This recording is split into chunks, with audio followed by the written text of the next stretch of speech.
Vidjeti i biti viđen u mraku je lako zahvaljujući automatskoj regulaciji dugih svjetala. Ovaj sustav upotrebljava višenamjensku kameru za detektiranje vozila koja vam dolaze u susret te automatski prebacuje s dugih na kratka svjetla i obratno.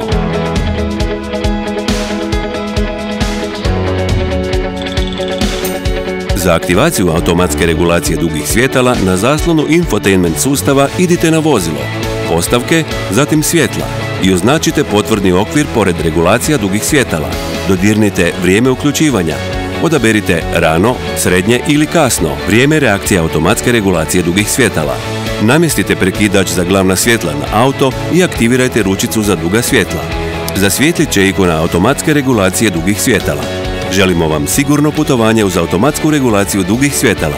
Također se nadamo da uživate u svom novom vozilu marke Škoda. Škoda. Simply clever.